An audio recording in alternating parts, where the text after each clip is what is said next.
नमस्कार मित्रांनो, ओठ आणि कामुकतांच्या भावनांमध्ये खूप जवळचा संबंध आहे. कारण ओठ शरीराचा असा भाग आहे जे केवळ सौंदर्य आणि अभिव्यक्तीचं माध्यम आहे.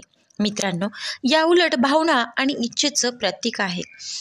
मित्रांनो, दोघांमध्ये समानता अशी असते, जोपर्यंत स्त्रीचं ओठ कोणतीही हालचाल करत नाही तोपर्यंत ती संबंधाची इच्छा माहीतच होत नाही.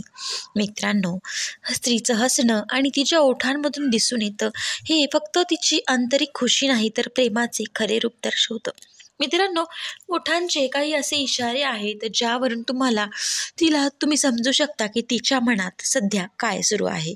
चला तर मित्रांनो, जाणून घेऊया. तर आपण हसताना ओठांचं हलकंसं उघडणं हा पण एक कॉमन संकेत आहे की ती स्त्री कम्फर्टेबल फील करते. मित्रांनो, ती तुमच्या सोबत असते आणि हसताना कॉमन संकेत हा आपल्याला पाहायला मिळतो.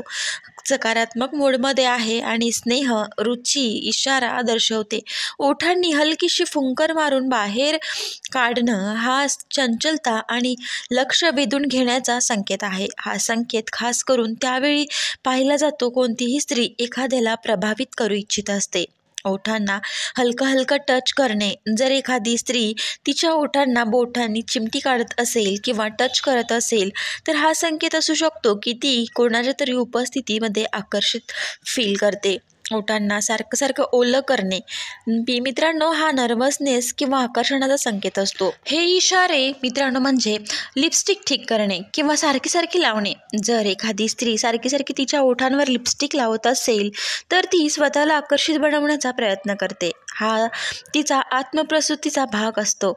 मित्रांनो, संकेत हा आहे की यापासून कोणतीही स्त्री तिचे यौन आकर्षणाने पुरुषाला आकर्षित करू इच्छित असते.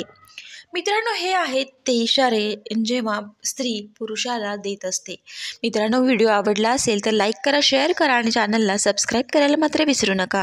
व्हिडिओ पूर्ण पाहिल्याबद्दल तुम्हा सर्वांचे मनापासून धन्यवाद. आणि मित्रांनो, तुमच्या एका लाईक आणि शेअरनं दुसऱ्यांच्या आयुष्यात बदल होण्यासाठी खूप जास्त महत्त्वाचं आहे. तर मित्रांनो, लाईक करा, शेअर करा आणि जास्तीत जास्त हा व्हिडिओ तुमच्या मित्रांपर्यंत शेअर करा. धन्यवाद.